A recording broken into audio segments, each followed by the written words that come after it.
Hello everyone. Today for the read aloud I have The Three Little Javelinas, written by Susan Lowell and illustrated by Jim Harris.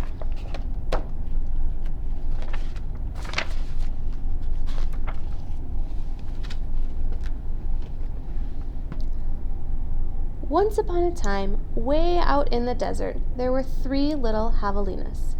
Javelinas are wild, hairy, southwestern cousins of pigs.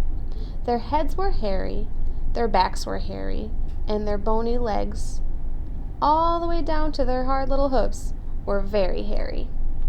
But their snouts were soft and pink. One day the three little javelinas trotted away to seek their fortunes. In this hot, dry land, the sky was almost always blue. Steep purple mountains looked down on the desert, where the cactus forest grew. Soon the little javelinas came to a spot where the path divided, and each one went a different way.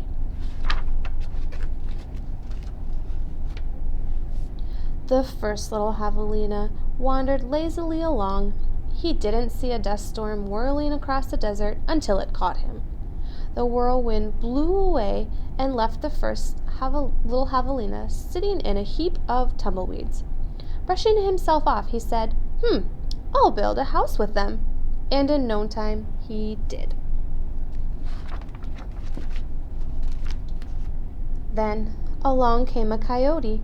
He ran through the desert so quickly and so quietly that he was almost invisible. In fact, this was only one of Coyote's many magical tricks. He laughed when he saw the tumbleweed house and smelled the javelina inside. A tender, juicy piggy, he thought.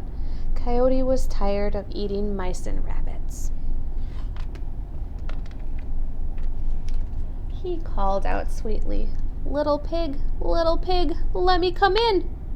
"Not by the hair of my chinny chin chin," shouted the first javelina, who had a lot of hair on his chinny chin chin. "Then I'll huff, and I'll puff, and I'll blow your house in," said the coyote. And he huffed and puffed, and he blew the little tumbleweed house away. But in all the hullabaloo, the first little javelina escaped and went looking for his brother and sister. Coyote, who was very sneaky, tiptoed along behind him.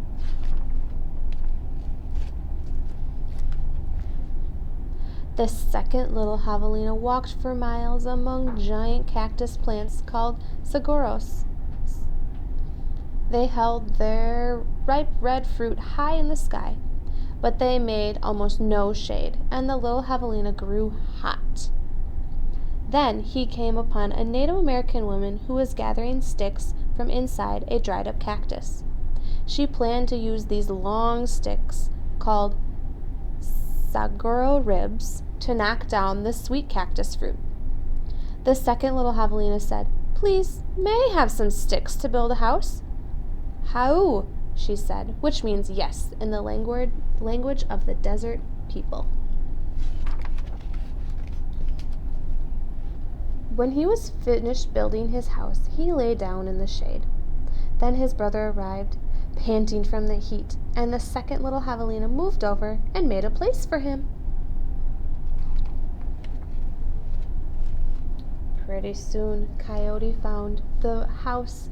He used his magic to make his voice sound just like another javelina's. Little pig, let me come in," he called. But the little javelinas were suspicious. The second one cried, "No, not by the hair of my chinny chin chin." "Bah," thought Coyote, "I am not going to eat your hair." Then Coyote smiled, showing all of his sharp teeth. "I'll huff, and I'll puff, and I'll blow your house in." So he huffed, and he puffed, and all of the ribs came tumbling down. But the two little javelinas escaped into the desert. Still not discouraged, Coyote followed.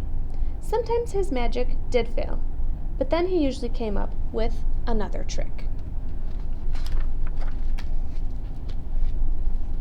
The third little javelina trotted through beautiful Palo Verde trees. with green trunks and yellow flowers. She saw a snake sliding by, smooth as oil. A hawk floated round and round above her. Then she came to a place where a man was making adobe bricks from mud and straw.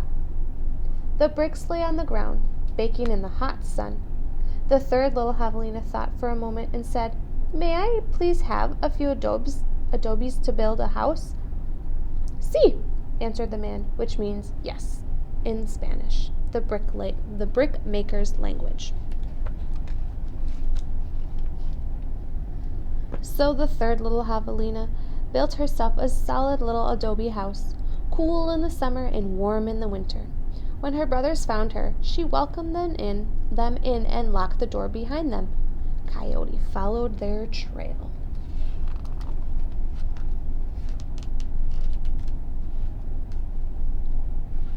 Little pig, let me come in," he called. The three little javelinas looked out the window. This time Coyote pretended to be very old and weak, with no teeth and sore paw. But they were not fooled. "No, not by the hair of my chinny chin chin," called back the third little javelina. "Then I'll huff, and I'll puff, and I'll blow your house in," said the coyote. He grinned, thinking of the wild pig dinner to come. "Just try it," shouted the third little javelina.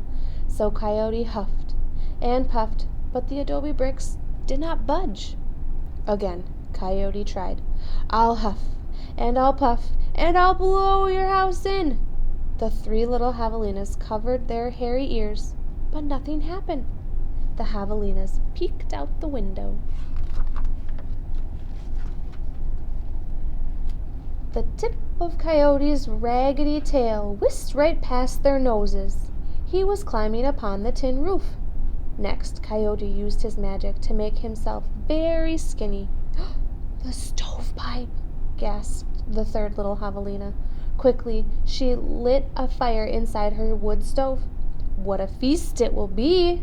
Coyote said to himself. He sneezed into the stovepipe. "I think I'll eat them with red-hot chili sauce." Whoosh! Sizzle!